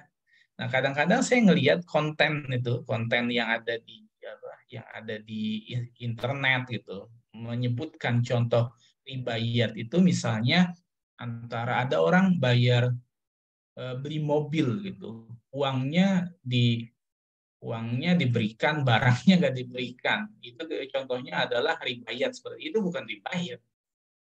Itu bukan riba yad. Nah, kan kalau misalnya barangnya bukan barang ribawi, pertukaran barang ribawi, nggak masalah ada penundaan, baik itu penyerahan barang atau penyerahan uang. Jadi yang dilarang itu, yang dimasuk riba yad itu adalah kalau pertukarannya adalah barang komoditas ribawi yang sejenis dan satu ilat. Itu sering kali teman-teman tuh kalau bikin konten atau menjelaskan riba yad itu kepada transaksi yang bukan barang ribawi yang sejenis dan satu ilat. Jadi kalau ditanya adakah perbedaan antara riba yad dengan nasiah, ya sebetulnya itu satu kriteria. Karena intinya sama-sama ada penundaan. Nah, kalau masalah ada penundaan itu ya yang dilarang itu terhadap komoditi ribawi, pertukaran komoditi. Dan jumhur lebih menyepakati bahwa riba itu ya kalau yang kaitannya dengan komoditi ribawi ya riba nasiah yad itu ya tidak terjadi kalau misalnya bukan terhadap barang komoditi ribawi. Komoditi ribawi kan ada 6. Kemarin kita udah pelajari. Itu sih. Ya, tambahan dari yang sudah disampaikan Ustadz Zul tentang perbedaan riba nasiah dan riba yad. Ya, jadi memang istilah itu, istilah riba yad ini sepertinya hanya ada di mazhab Imam Asy-Syafi'i. Ini Anda coba bacakan dari kitab Fiqhul Manhaji ala mazhab Imam Asy-Syafi'i. Riba nasa ay at-ta'khir wa huwa bai'u al-mal ar-ribawi bimal ribawi akhar fihi nafsul illah ila ajal. Ya, jadi riba nasa itu takhir atau penundaan, yaitu jual beli barang ribawi dengan barang ribawi lainnya yang satu ila ajal. Jadi untuk tempo waktu tunda ila ajal. Jadi memang yang berdasarkan mazhab Imam Syafi'i yang disebut riba nasiah itu disepakati untuk ditunda salah satu barang ribawinya. Kemudian definisi ribayat wahwa ayabi al-mal ar-ribawi bi akhar fi nafsil illah. Jadi sama jual beli barang ribawi dengan ilah yang sama. Duna ayashtarit fi zalika bi nafsil akad. Nah, dengan tanpa disyaratkan duna ayashtarit fi dzalika ajal binafsil akad. Jadi tanpa disyaratkan adanya penundaan. Walakin akan tetapi yahsul takhir fi qabdil badalain. Akan tetapi terjadi penundaan ya tatkala penyerahan badalain, salah satu dari objek transaksi itu, au ahaduhuma, ya keduanya atau salah satunya, an majelisil akad, nah dari majelis akad. Jadi menurut mazhab Imam Asy-Syafi'i berdasarkan di kitab Fiqhul Manhaji ala mazhab Imam Asy-Syafi'i ini, ribayat itu tidak disepakati penundaannya. Tapi kalau kita pakai pemahaman jumhur ya sama aja, itu keduanya nasiah seperti itu. Wallahu a'lam. Ya, sama saja sama nasiah. Makanya jumhur itu lebih menyebutkan bahwa riba itu riba nasiah, bukan ribayat. Nanti kalau teman-teman baca di konten-konten kayak di Googling itu menyebutkan ribayat dengan contoh yang jual beli barang gitu, barangnya diserahkan besok, nah itu lebih ngaco lagi. Jadi memang terhadap barang ribawi. Kalau mobil kan bukan barang ribawi, yang barang ribawi itu uangnya. Kalau mobil sama uang kan boleh dengan cara tunda, ada penundaan. Kredit itu kan tunda. Siap. Sering melihat juga konten-konten yang terkait dengan ribayat itu contohnya salah.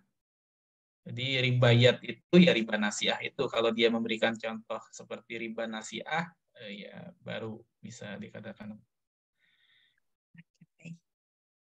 Syukron Ustaz Zul, Ustaz Bilal. Mungkin udah cukup jelas ya Mas Holili Azui ya. Boleh nih ngasih responnya kalau misalnya memang masih on di sini. Oke. Dari pertanyaan sih udah ya Ustadz.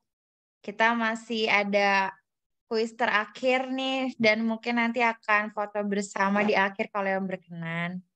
Kalau yang masih bisa nyala matanya. Sebelum ke situ kita kuis kali ya untuk closing kita gitu sebagai bentuk pemahaman kita nih semenjak 20 pertemuan ini gitu. Buat teman-teman boleh ya join ya di Kahoot. Nanti Ustadz Bilal mungkin boleh nih share linknya. Link Kahoot-nya. Ini alhamdulillah saya baru lihat ada 20 peserta ya Masya Allah.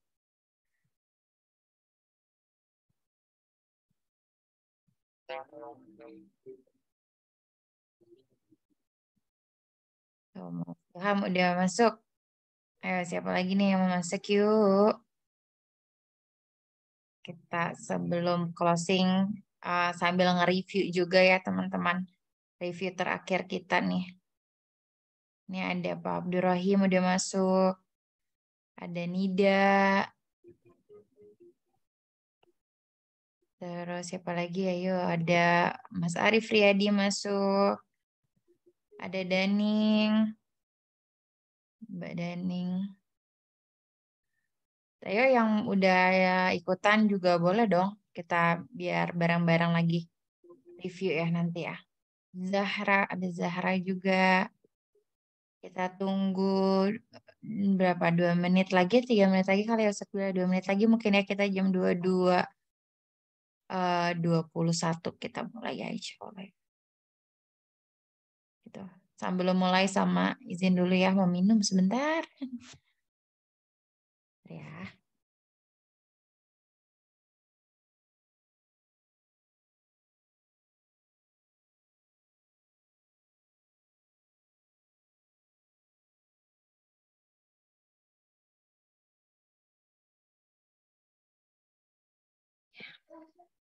Wah, udah berapa nih ditinggal udah banyak nih.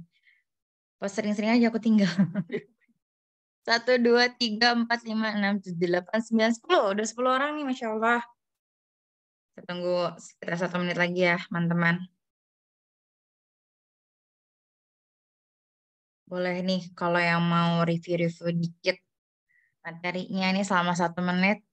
Atau yang mau minum dulu kayak aku. Yang mau ke toilet dulu selama 1 menit boleh nih. Kita tunggu sampai 22:21. Insya Allah kita mulai. Iya, asal bilang yang mau ke toilet. Kalau nggak bilang ya kita tinggal. Ustaz bilang nggak masuk. Udah masuk. Awas menang ya Ustaz ya. Wah udah nambah lagi. Jadi Masya Allah ini serta kuisnya bolehlah aku screenshot dulu nih.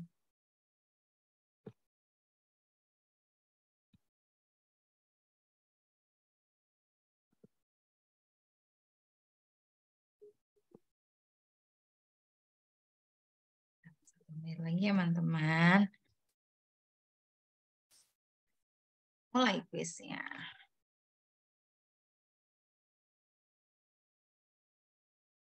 Yuk, masih ada lagi yang mau ditunggu. Oke, ada peserta baru nih. Wih, lucu banget, Wi. Ini teman-teman yang pakai nickname nanti kalau menang tolong diinin ya. Kasih tahu namanya ya.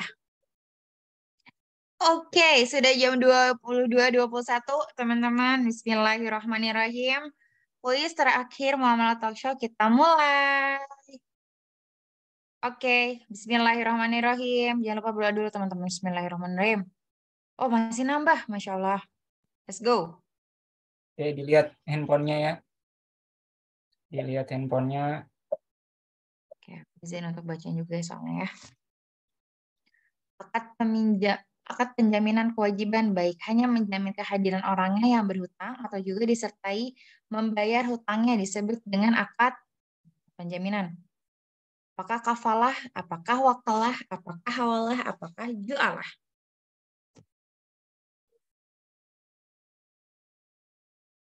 Ya, yang telat kalau masih pengen join nggak apa-apa join.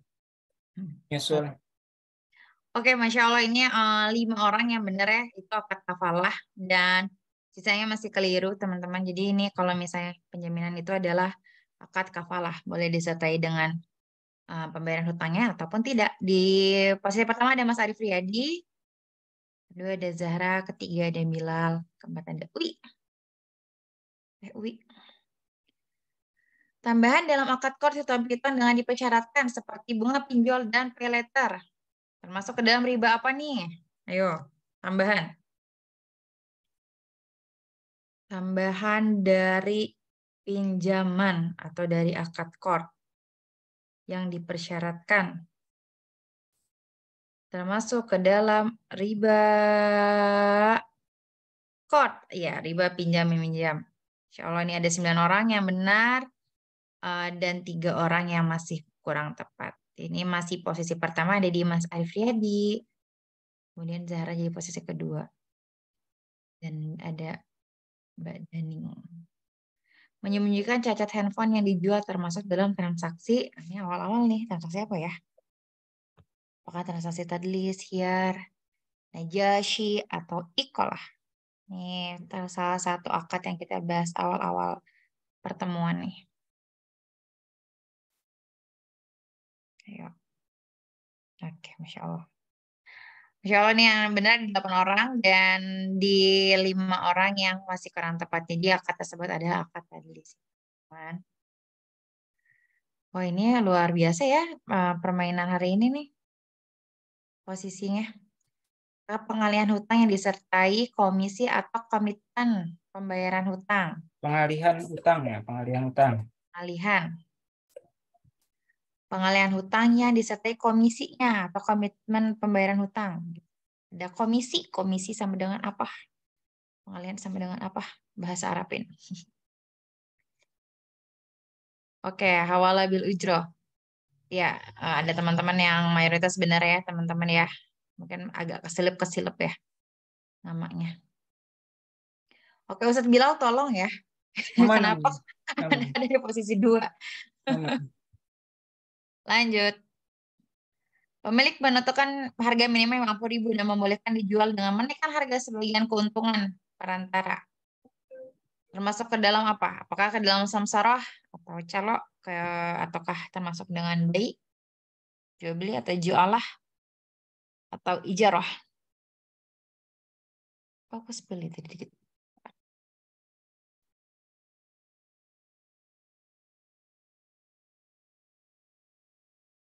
Oke, jawabannya adalah samsaroh. Wih, ini Teh Uwi di posisi pertama nih. Mas Arif Riyadi jadi posisi kelima. Ayo semangat Mas Arif. Akad pinjam meminjam tanpa pemindahan kepemilikan. Ya, ada dua kan ya, ada yang pinjam meminjam dengan memindahkan kepemilikan, ada yang tidak berpindah kepemilikan. Apakah termasuk dengan qard, ariyah, wadiah, atau ijarah? Jadi ini bisa bebas aja digunain untuk apa. Oke. Salah. Maksudnya tanpa, itu tadi definisi yang aku sebutkan itu yang dengan pemindahan kepemilikan. Oke, Masya Allah Teh Uwi luar biasa. Ini ada disusul dengan Mbak Zahra, ada Ustadz Bilal. Ustadz Bilal kita anggap tidak termasuk ya. Ada Mas Arif Riyadi. Mas Arif juga sudah menang, Mbak Anida juga sudah menang. Ya Allah. Ini pinter-pinter banget sih. Akad komitmen memberikan imbalan jika target atau hasil suatu pekerjaan terpenuhi. Ini apa nih? Memberikan imbalan jika target atau suatu pekerjaan terpenuhi. Jadi imbalannya ini maksudnya setelah target tersebut terpenuhi ya, Ustadz Bilal ya? Ya. Akad yang kita boleh dikasih ya betul, akad jualah. Betul sekali. Teman-teman nanti yang lupa-lupa ya perbedaan jualah sama ijarah apa ya? Ini boleh nanti dicek-cek lagi. Kondisi tidak terpenuhnya salah satu syarat akad disebut dengan lazimkah, sahihkah, batilkah, fasidkah.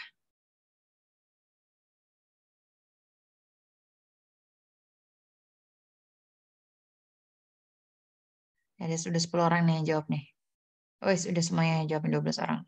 Tadi 12 orang ya. Oke, yang benar adalah fasid ya. Jadi ada ini yang masih agak ya bedanya batil dan fasid.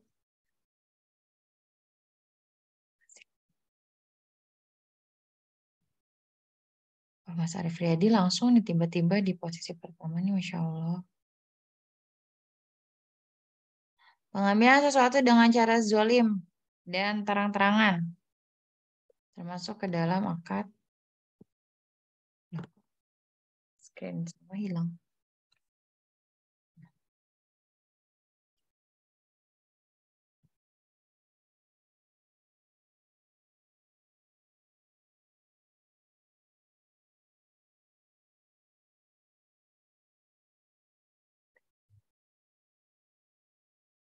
Oke.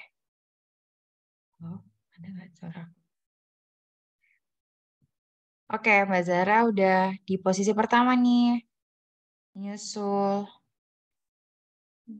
Nida, menyusul Mas Arif Riyadi dan teman-teman lainnya. Denda keterlambatan karena seseorang tidak mampu membayar pada saat jatuh tempo.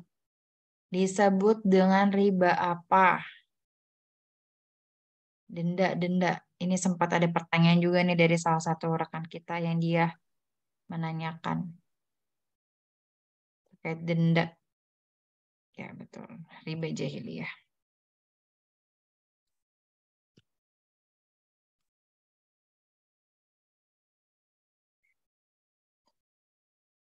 Oh, Masya Allah ini posisi pertama ada Mbak Zahra, kedua ada Mbak Nida, ketiga ada Mas Arif Yadi, keempat ada dan wah Mas Malna muncul. Ahlan wassalam Mas Malna. Udah menang juga Mas Malna. Wah ini jangan-jangan yang masuk di 5 besar yang menang nih. Nggak apa-apa, bisa kita lihat kok semua peserta nilainya nanti. Oke, hawalah di mana muhal alaih yang membayarkan hutang tidak punya hutang kepada muhil yang mengalihkan disebut dengan hawalah yang mana? Waduh, hawalah yang mana ya? Sama agak lupa juga nih. Hawalah mutlaqah, hawalah mu'allaqah, hawalah muqayyadah atau hawalah mudarrabah. Hawalah mutlaqah. Ini sempat ada di pertanyaan kuis ini. Di sebelumnya ya. Iya, emang diulangin yang banyak salahnya sama. Oh iya, Soal yang banyak salahnya sebelumnya. kuis-kuis sebelumnya ya. Memiliki barang sebelum menjual adalah syarat akad dari akad apa nih? Kita harus punya barangnya dulu. Apakah salam, apakah istisna, apakah murabaha, ataukah ijarah, mausufah fi zimah atau IMFZ. Kita harus punya barangnya dulu nih, berarti barangnya sudah ready. Bukan yang inden. Iya betul, akad murabaha. Misalnya salam dan istisna ini Iya, kalau istisna kan barangnya belum ada emang. ready. Baru dibuat dulu. Betul. Next. Tinggal berapa lagi nih? 3 soal. Zahra has 3 trick soal. with 4 correct answers in a row. Hebat nih Zahra, Masya Allah. Ini kayak diem cum laude aja. Kira-kira di mana hisa atau porsinya syarik dipindahkan secara sekaligus kepada syarik lain? Yang dipindahkannya sekaligus kan ada 2 tuh ya, ada yang parsial, ada yang parsial atau angsur, ada yang sekaligus di akhir gitu kan. Di pemindahannya itu dilakukan secara bisa baik, bisa hibah itu apa ya kira-kira namanya? Ya, masyarakat mutahabbi tamlik ya teman-teman yang dikembalikannya secara langsung. Oke, barang temuan dalam fikih muamalah disebut dengan apakah ariyah, apakah tadlis, apakah gosab, ataukah luqatah.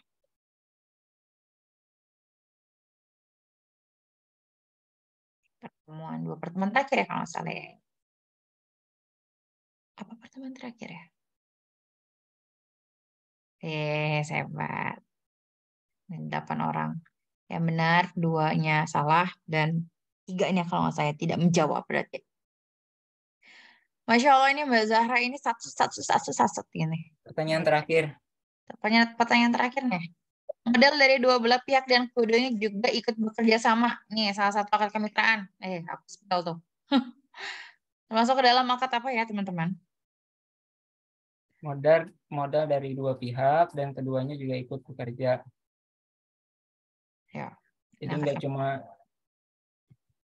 ya akad musyarakah. Masih ada yang jawab akad ijarah dan mudharabah. Kalau mudharabah itu salah satunya tidak usah ada modalnya. Gitu.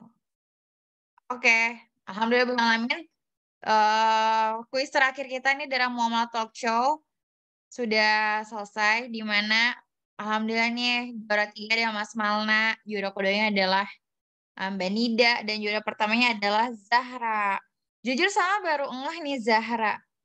Apakah dirimu selama ini menggunakan nama panggung Mbak Zahra? Boleh Mbak Zahra dikasih dong testimonial Muamalah Talk Show-nya nih udah mengikuti juara 1 kan berarti udah paham banget nih kayaknya nih dalam perkata-kata nih. Boleh nggak kita ngobrol sedikit sebelum kita closing? Buat Mbak Zahra atau teman-teman yang jualnya Mas Mala juga boleh. Mungkin mau ngobrol sedikit sebelum kita closing. Kok bisa dapat juara 1? Atau sepertinya sudah mengantuk? Baiklah. Mungkin teman-teman. Malna mungkin Mas Malna.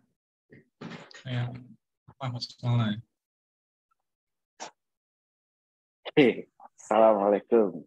Waalaikumsalam. Ya, mana ya? Gak apa-apa sih, seru aja sih maksudnya. Ya, makasih nih sebelumnya nih buat Mbak Salma, buat Ustadz Zul, buat Ustadz Bilal gitu ya. Udah nyempetin waktunya selama bulan Ramadan ini, udah nyiapin materi yang menurut aku sih bagus banget gitu ya. Apalagi aku sendiri kan memang belum pernah interaksi dengan muamalah syariah ini gitu ya, terutama yang di transaksi ini. Jadi valuable banget gitu ya ilmunya, bermanfaat sekali insya Allah gitu untuk kedepannya. Semoga jadi amal jariah juga ya buat teman-teman Muamalah Talk Show yang udah nyiapin gitu. Itu aja sih paling. Makasih. Kasih juga Mas Mala. Tadi aku melihat ada yang open mic juga nih dari Mas Muhammad Amin. Yang salah satu yang rajin juga, mungkin Mas Muhammad Amin ada yang mau disampaikan.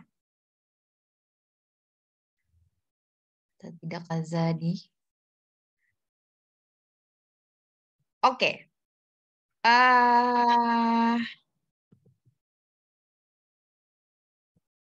Oke.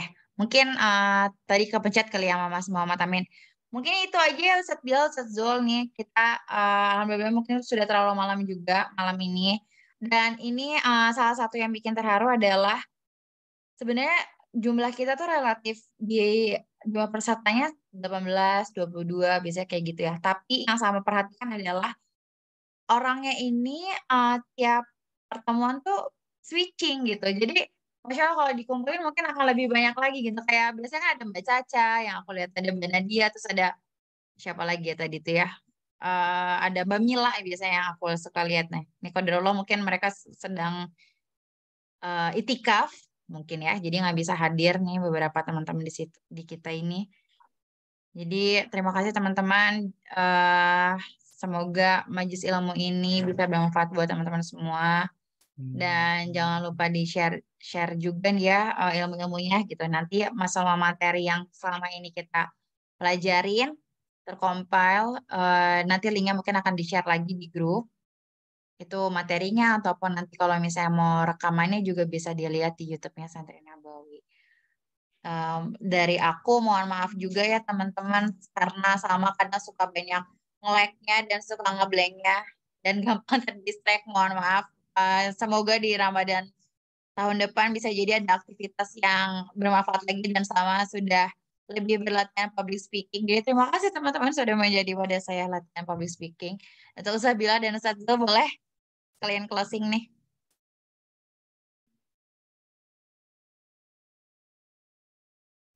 Loh, Ustaz Zul sama saya bilang kok juga diem. Jangan tinggalkan aku sendirian. Sendirian.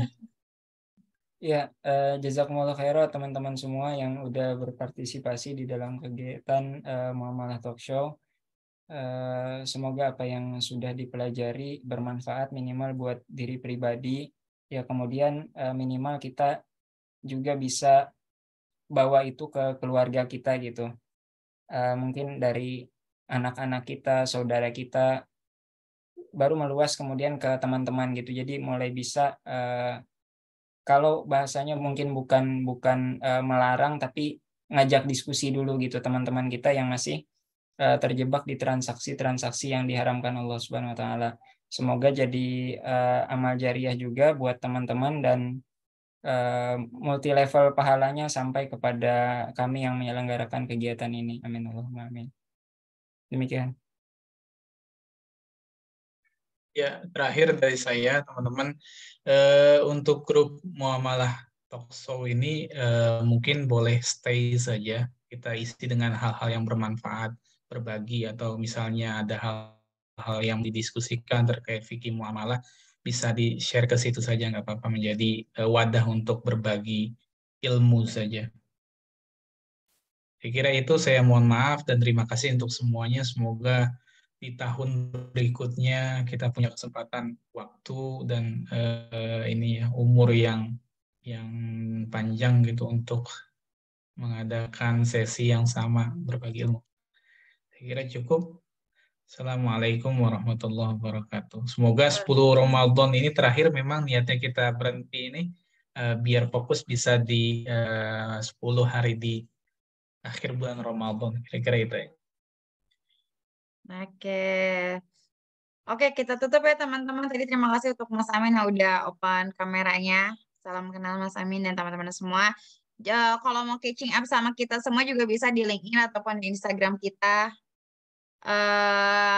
Follow-followan aja ya teman-teman gitu. Kalau ada yang sharing-sharing terkait materi, ada yang mau nanya juga boleh di grup aja. Nanti mungkin akan ada pembahasan. Kalau nanti sama Saber Questionnaire boleh kondisi di Saber Questionnaire sponsor. Gitu aja ya. Assalamualaikum warahmatullahi wabarakatuh. Waalaikumsalam. Dadah. Oh, semangat. Semua ya. Waalaikumsalam warahmatullahi wabarakatuh. Dadah.